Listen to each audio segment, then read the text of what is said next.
Good morning. Let's start the Delhi current affair discussion.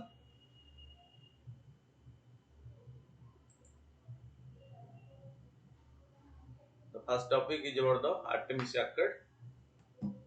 Okay, India is the 27th country to sign the Artemis Accord, which establishes a practical set of principles to guide space exploration cooperation among nations participating in NASA's Artemis program. So, the Artemis program is a program of the National Aeronautics and Space Administration previously. Okay, this program is a space program or space exploration program, an agreement among countries, and India became the 27th country to join the Artemis Accord. The Artemis Accord are a non-binding set of principles designed to guide civil space exploration and use in the 21st century. These principles will help to ensure the maintenance of a safe and predictable outer space environment.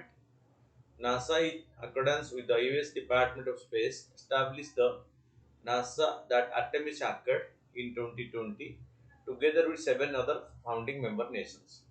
The Artemis Accord signatories as of May 30, 2023, Australia, Bahrain, Brazil, Canada, Colombia, Czech Republic, France, Israel, Italy, Japan, Luxembourg, Mexico, New Zealand, Nigeria, Poland, Republic of Korea, Romania, Rwanda, Saudi Arabia, Singapore, Spain, Ukraine, United Arab Emirates, the United Kingdom, and the United States. And India became the 27th country to join the Artemis Accord. Okay. So, what is this detail of the Artemis program? NASA's Artemis program. With the Artemis program, NASA aims to land human on the moon by 2024, and it also plans to land the first woman and first person of color on the moon from different continents. Fine. So, already NASA has explored the moon, but this time, so this exploration is quite different from the exploration done 50 years back. 50 years back, the exploration was just landing man on the lunar surface, but this exploration of the Artemis so will be definitely different because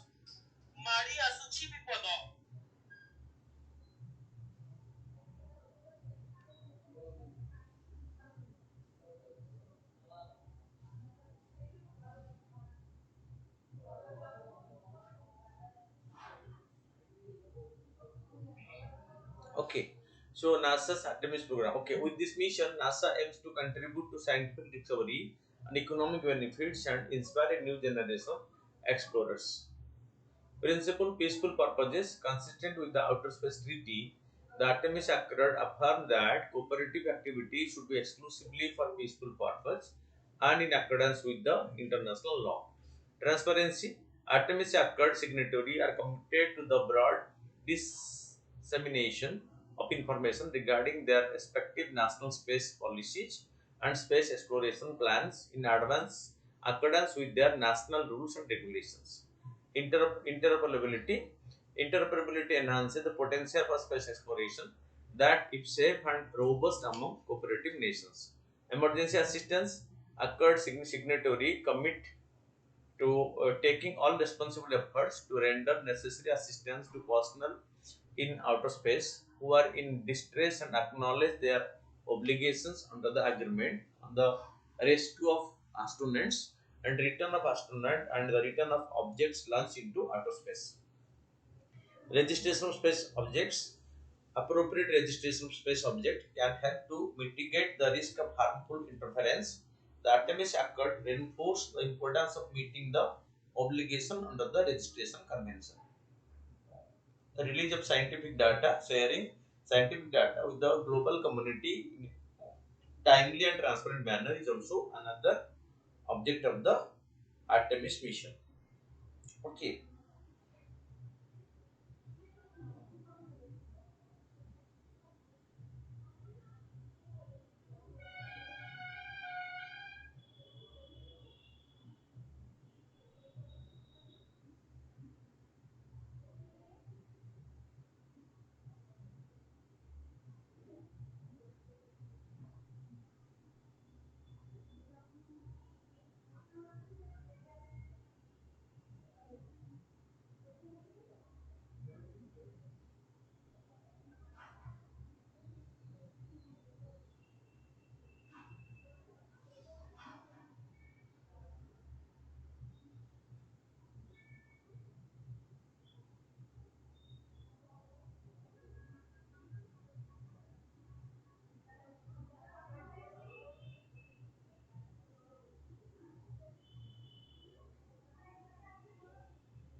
Okay. So, protecting the heritage, occurred signatories intend to preserve historically significant human or robotics landing sites, artifacts, spacecrafts, etc. Space resources, the utilization of space resources should be done in a manner that compiles with other outer space treaty, can benefit humankind, and is critical to sustainable operations. Deconfiguration of activities. Atomic Accord signatories need to provide notification of their activities, including regarding the location and general nature of their operations, and coordinating with any relevant actor to avoid harmful interference. The area covered by the notification and coordination is referred to as safety zone. Then orbital debris and spacecraft disposal, planning to mitigate for orbital debris as well as disposing safety of spacecraft is crucial to maintaining a safe environment in space and operating in space sustainably.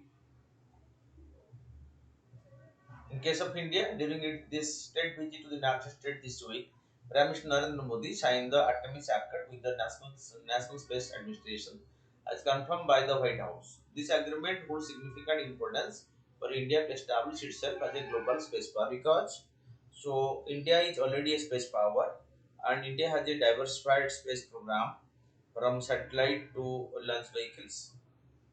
Okay, and this Artemis mission will that Artemis Accord which India signed in the recent visit. Okay, so to USA, so definitely beneficial for India. Okay, so furthermore, the National Aerospace Administration and the Indian Space Organization have also agreed to launch a joint mission to the International Space Station in 2024. So, International Space Station is joint venture. India is not a partner, but through this Artemis mission, so India also got the scope to send its man to the International Space Station.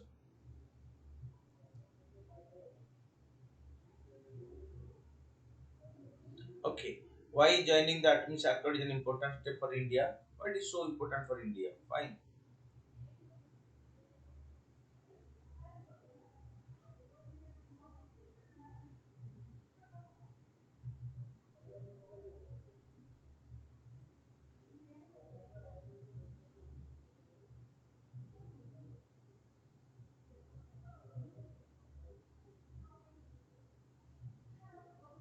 Okay, so India's decision to join the Artemis Accord highlights its dedication on global space cooperation and a keen interest in participating in lunar exploration missions. By becoming a signatory, India can collaborate with other nations, including the United States, in future moon missions. This collaboration enables the sharing of knowledge and expertise, contributing to uh, uh, संध्याकाळी पटकन आम्ही office पासून वरती राहिली सायवेट आता जो Hombre, तो एक ही होगी बोले चलो पढ़ने को पड़ा था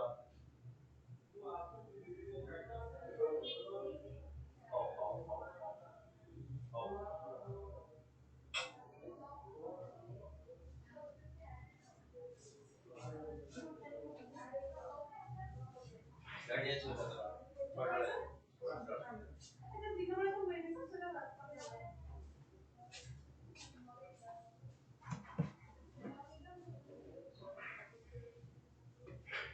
Okay, India additional joint so the collaboration enables the sharing of knowledge and expertise, contributing to the advancement of scientific research, technological development, and the expansion of humanity's presence in space. Furthermore, as part of the Prime Minister's Modi state visit, several US companies will partner with India to establish a semiconductor ecosystem that promotes diversification in the supply chain. Micron Technology, with the support of the Indian National Semiconductor Mission, recently announced a significant investment of around $800 million in India. Alongside additional financial backing from Indian authority, this investment will create a 2.75 billion semiconductor assembly and test facility in India. This development highlights the growing collaboration between India and the United States America in the field of technology and innovation. So this recent visit of Prime Minister to USA, so a number of agreements have been signed, and most of these agreements,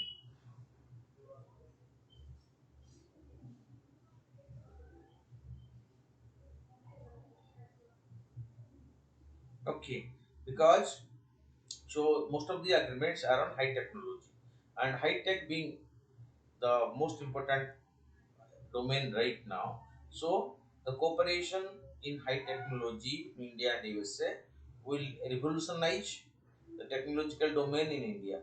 That's why this visit is very important for India's point of view. Fine. Then moving further, so government policy in this, with the national unemployment rate increasing, creating job will remain a key challenge for the government. Status of job creation and recruitment in India. With the IT and ITS company and the startup predominantly led to the slowdown in job creation, most other industries are going slow in their recruitment plans. According to a recent report, about 2.25 lakh active jobs are open in the market as per hiring firm, about 1 lakh fewer than last year earlier. A specialized hiring firm claimed that the white collar workforce has taken a severe beating. No job security. The concept of job security has lost its relevance. In recent months, each giants such as Google, Microsoft, IBM, Meta, Amazon, Cognizant, and big startups such as the Byju's and Ola have fired thousands of employees in India. Demand for skilled and IT professionals in some sectors, tech talents continue to be in demand as non-tech industry undergoing digital transformation. Several companies in the banking and non-banking, hospitality, automobiles, manufacturing, pharmaceuticals, and education are seeking skilled IT talent to drive their digital progress. One of the On the flip side, there is still some hope for the blue and grey collar employee, according to hiring firms. Reason for the challenge: post-cutting, the microeconomic conditions reduce revenue visibility and a freeze on fresh hiring after a few quarters of overhiring. In several cases, the company have blamed it on the underperformance of the staff. Okay, and AI is a possible AI and the possible job loss. The other culprits are artificial intelligence and the data analysis. According to experts, AI would take over 7,018 human jobs in the next 5 years as an eye opener. AI could replace some back office function and human resources. Tech giants are realigning their human resources and looking for people with skill set in area like AI and machine learning to replace the existing staff who do not possess the required skill for futuristic tech service and tools. Job opportunity and qualification mismatch. India presents a paradox of skill shortage while being labor surplus. Trucks are idle because of the shortage of driver. The steel industry needs more meteorology. The healthcare sector is short of nurses and technicians. The construction sector needs civil engineers, high-tech welders, bricklayers, and so on. Okay, but there is a mismatch of the availability. So though there is a requirement, but there is a mismatch. Sector specific mismatch. India's economic growth has been largely soft-led, services-led, with a small pool of skill at the upper end, giving a glaring failure in mass education. While capital intensity has increased in manufacturing, overall in spite of our labor abundance. Low participation of women. One region is essentially about the working conditions, such as law and order, efficient public transportation, violence against women, societal norms, etc., being far from conducive for women to seek work. A lot of women in India are exclusively involved within their own homes, caring for their family or their own valuations. Lastly, there is also a question of adequate job opportunity for women. Then government initiative, National Career Service project for transformation of the national employment services to provide a variety of career related services like job matching, career counseling, vocational guidance, information on skill development courses, apprenticeship, internship, etc. It is under the aegis of Ministry of Labour and Employment. Then Pandit Deendayal Upadhyay Gramin Kaushal Yojana. So is a part of the National Rural Livelihood Mission tasked with dual objectivity of adding diversity to the incomes of rural poor families and create to the cater to the career aspirations of rural youth. Then PM Sonidhi scheme, Prime Minister Street Vendors Atmanirbhar Nidhi scheme aims to provide collateral fee working capital loan to street vendors vending in urban areas to resume their business which were adversely affected due to COVID-1 induced lockdown. Pradhan Mantri Kaushal Vikas Yojana is a flagship scheme of the Ministry of Skill Development and Entrepreneurship implemented by National Skill Development Corporation. The Rural Self-Employment and Training Institute are rural self-employment training institutes and institutions which is Ministry of Rural Development to have dedicated infrastructure in each district of the country to impart training and skill upgradation of rural youth geared towards entrepreneurship development. Then these are managed by banks with active cooperation from the Government of India and the state governments. Suggestions and ways employment and unemployment in India have always been at the center of discussion for the government and intellectuals. Fine.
Okay.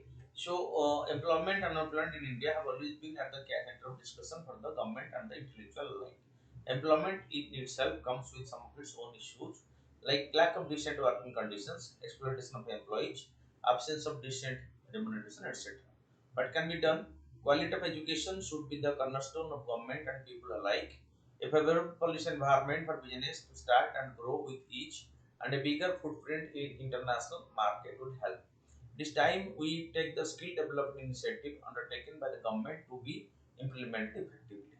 Employment generation coupled with improving employability should be the priority of the government. Okay, so employment scope is being reduced right now, so effort should be how to increase the scope or the expand the scope of employment. So more and more will be getting the benefit of employment in the government, corporate as well as private sector. Because in a labor surplus country like India, if employment opportunity are not adequately created, this will create inconvenience for the people. Fine. The next topic is Global Livelihood Index 2023. Recently, the Global Livelihood Index was published. About this index, it is published by the Economic Intelligence Unit of the Economist. The concept of livelihood assesses the best or worst living conditions of the cities based on 30 qualitative and quantitative factors across five broad categories of stability, healthcare, culture and environment, education and infrastructure. Five parameters. What? Stability, healthcare, culture and environment, education and infrastructure. If it quantifies the challenges that might be presented to an individual's lifestyle in 137 cities worldwide. Assessing livability has a broad range of views, from benchmarking perceptions of development level to assigning a hardship allowances as part of the expatriate relocation package. Major findings: top performer, the top rank of the livable cities dominate the European and North American cities. Asia Pacific cities have made some of the biggest gains according to the 8 of the top 10 movers of the ranking as economies recover from the pandemic. Vienna in Austria topped the ranking of the most livable cities in the world, followed by Copenhagen in Denmark, Melbourne and Sydney on third and fourth rank, while Vancouver has been placed as the fifth best city in the livability index. Among the Asian country, only Osaka in Japan features among the top 10 most livable cities at number 9. Osaka in Japan.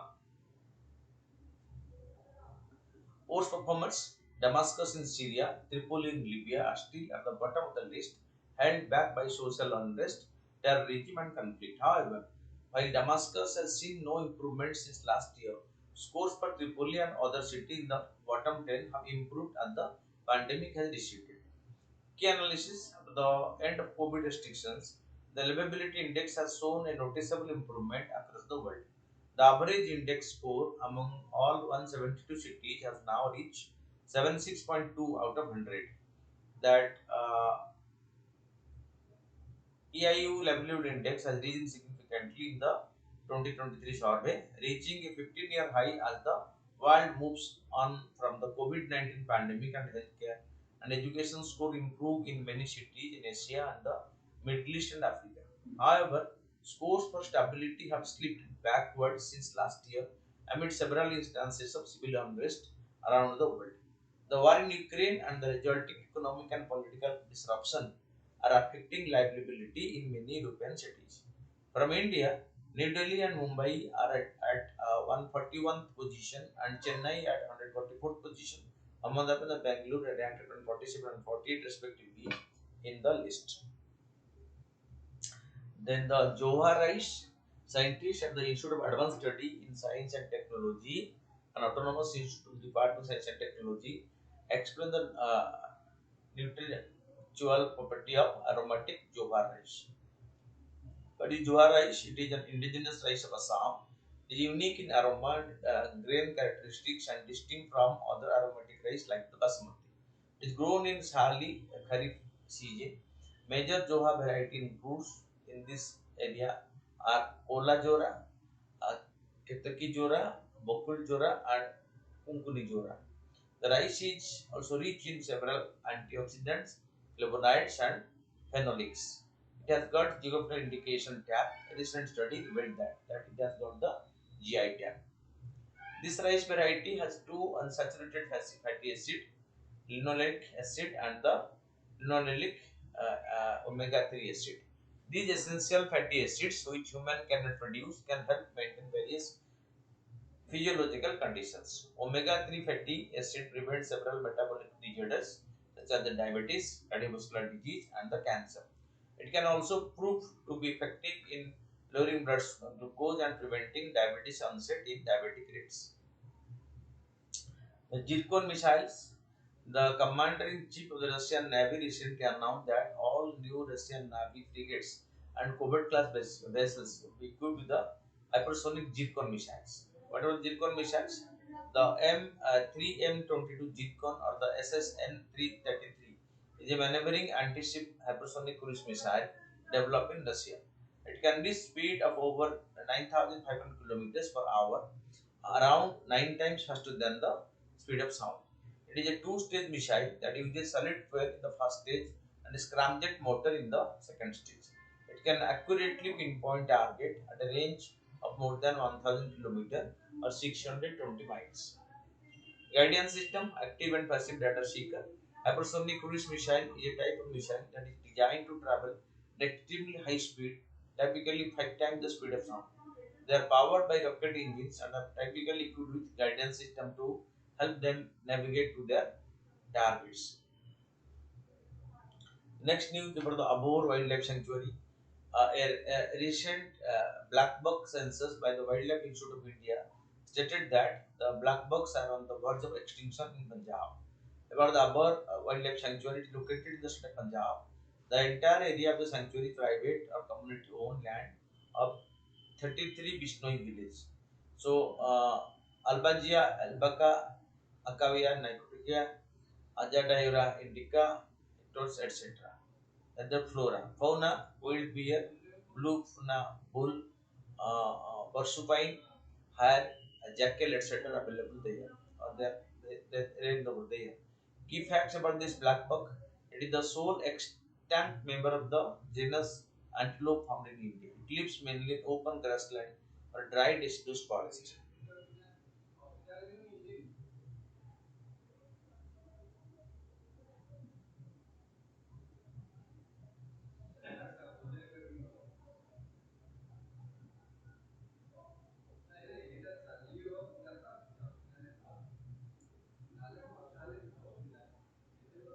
Okay, so it lives mainly in open grassland or dry deciduous forest.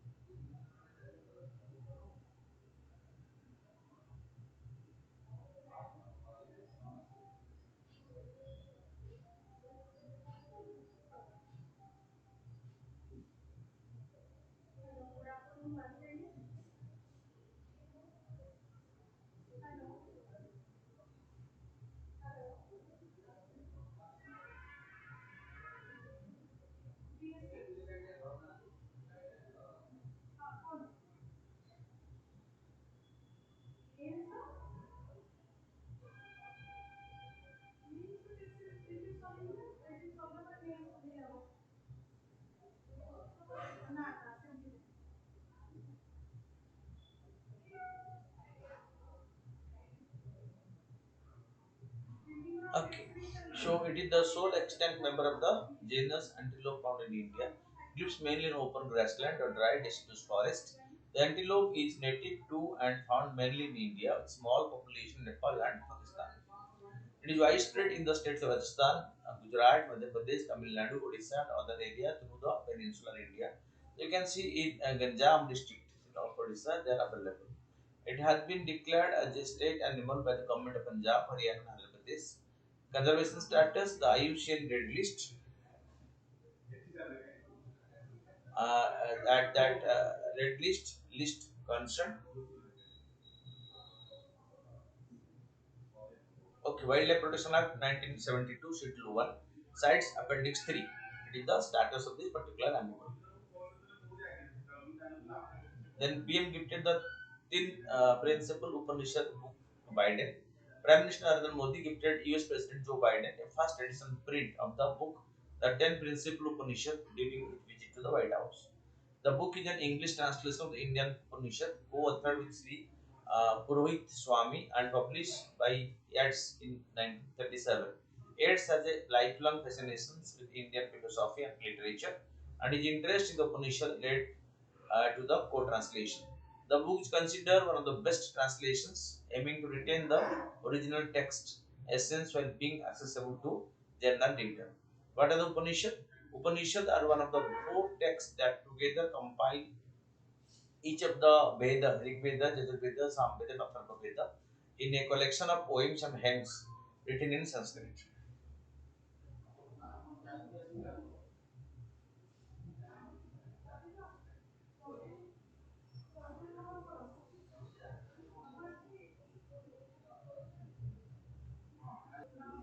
Okay. So what are the Upanishads? Upanishads are one of the okay. Upanishad is derived from the Upa, near, knee, down. Each of these, only 10 are the principal Upanishad. Isha, Kana, Katha, Prasan, Mundaka, uh, Mandukya, Tatiriya, Athariya, Chandogya, and the Brihad from Sanskrit.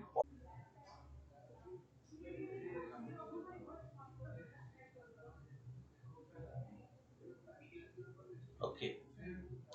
If the Indo-Pacific is about India's new maritime geopolitics, Eurasia involved the recalibration of India's continental strategy. In this context, examining the challenges in India's engagement with Eurasia suggests the elements that should form part of India's strategy towards Eurasia. The enormous Eurasia landmass covering China in the east, Europe in the west, and the Arctic in the north to India in the south embraces various powerful countries that are facing serious security and strategic challenges. The strategic importance of China's Belt and Road Initiative, intended to build a link of Eurasia, pushes India to get more involved in the Eurasian region. India has certainly dealt with Eurasia's continent spaces separately over the decades. What Delhi now needs is an integrated approach to Eurasia.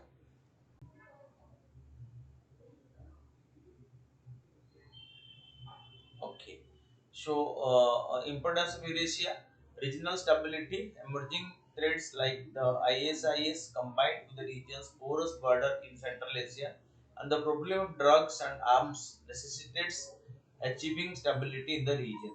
Rising China in the region, resources, Eurasian region is rich in natural resources, most notably energy resources, characterized by significant production of and export. Economic cooperation with this country is vital for safeguarding India's interest.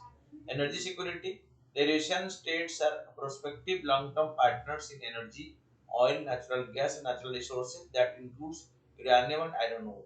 Challenges for India to engage with Eurasia: US withdrawal from Afghanistan, the withdrawal of the US and NATO from Afghanistan, the rise of Islamic fundamentalist forces like the Taliban, and the changing dynamics of the historic stabilizing rule of Russia, most in the Kazakhstan, have all set the stage for resharpening of the geopolitical competition of the Eurasian landmass.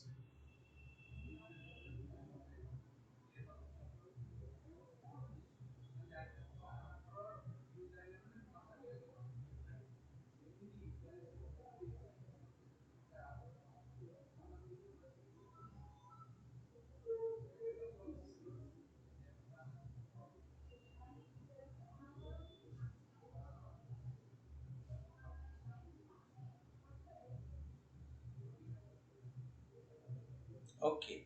So, Pakistan is an obstacle. Pakistan acts as a geographical barrier to have access to Europe and limits what India can do directly in Afghanistan. Assertive and expansionist China, Beijing's approach to the long and disputed border with Bhutan and India, its quest for a security presence in Tajikistan, and the active search for a larger role in Afghanistan and a greater stay in the affairs of the border sub-Himalayan region speak volume about its growing influence. The expansion of China's Belt and Road Initiative across Central Asia and Russia onto the shore of Atlantic, the Europe's growing economic interdependence with China have added to Beijing's powerful leverages in Eurasia. Growing proximity between China and Russia have one binding cause, uh, disdain for the international order established by the West. The rules of trade, economic development, and security in this region are mainly controlled by China. Its sizable influence in regional organizations like the SCO and the AIIB also provide China the institutional leverage to achieve this. Way ahead, culture and connectivity, Buddhism can act as a civilizational link to build meaningful alliances in the region. India-Eurasia historical ties. There are references to India's ancient civilizational link with Eurasia. The collaboration between the Sangha and the Sarni in the Buddhist era produced lasting interaction between the two regions. Cooperation area of connectivity with this country could help also be pursued under the SCO, Shanghai Cooperation Organization framework. Engaging Europe, Europe had the resources and capability to shape the region. Example, Europe was the first to bring humanitarian assistance in Afghanistan. India's Eurasian policy must necessarily involve greater engagement with both the European Union and the North Atlantic Treaty Organization. A dedicated military of peace dialogue with Europe. Work with Russia. India should seek to join Russia Greater Eurasian Corridor. Okay.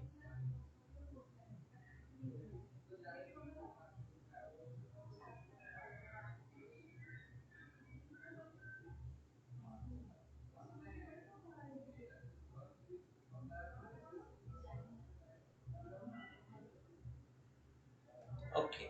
So while Indo-Asian differences and the Indo-Pacific and the Kuwait, China and the Taliban are real, the two have good reasons to narrow the differences on Afghanistan and widen cooperation on continental Eurasian security. Moreover, Russia has cultivated link with Taliban in recent years. India could need Russia's support in any form of direct engagement with the Taliban. Substantive Indian collaboration with Persia and Arabic.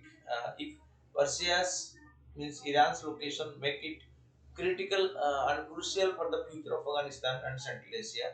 The religious influence of Arabia is quite consequential in the region. Consequential. India's partnership with Persia and Arabia are also critical in upcoming Turkish alliance with Pakistan that is hostile to Delhi. Maritime link facilitate regular and frequent shipping link between the port in India like Mundra, Kandla and Mumbai and Chabahar. Conclusion: the current flux in Europe geopolitics will lessen some of the current contradictions and generate some new antimonies in the days ahead. But the statement regarding the Bharat in Paris, the campaign has been launched by Indian Olympic.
Okay. So then next to question number two, the Global Livelihood Index 2023 published. To the correct answer. It is published by the Economic Intelligence Wing of the Economist It's right. Vienna in Austria top the ranking of most livelihood city, right? From India, New Delhi and Mumbai are the so which so three are correct. Then three Johar rice, aromatic rice cultivated in the northeast region of India. That's four. What's the following statement regarding the Ahore Wildlife Sanctuary? It's located in the state of Punjab. So that's right. The entire area of the sanctuary private or community owned land of 13 Bishnoi villages. So they belong to Bishnoi communities. So both are correct. Recently, the Samosa caucus is in news related to it is the name given to an informal grouping of Indian origin Americans. Fine. A. And the following statement, while William Butler Yeats was the Irish poet, dramatist, writer, and politician. Okay, so fine. The so English translation Upanishad. Okay, so this is incorrect. So English translation Upanishad was done by William Butler. So Sujaudullah translated the Bhagavad Gita and the 52 Upanishad from the Sanskrit portion. So here it is in state of Gujarat. Okay. India is the 27th country to sign the Artemis Accord, right? The National Aeronautical Space Administration and the Indian Space Organization have also agreed to launch a joint mission to launch the International Space Station by 2024. Here both are correct. Next, the following statement of the black buck list concerned under the IUCN Red List. That is correct. It comes under the Wildlife Protection Act 1972 Schedule 1. Both are correct. Recently, Minister of Agriculture and Farmer Welfare launched the Pradhan Mantri Kisan Mobile App. Consider the following statement: PM Kisan scheme, 100% funding from the government of India. Fine, right? Because central sector scheme, where the entire funding for the government of India, not the centrally sponsored scheme. The central sponsored scheme, state and center share. This is the first scheme of government to do KYC through facial authentication mobile app. So both are correct. This way you learn a lot and developments. Keep watching regularly to update yourself on a daily basis. Thank you.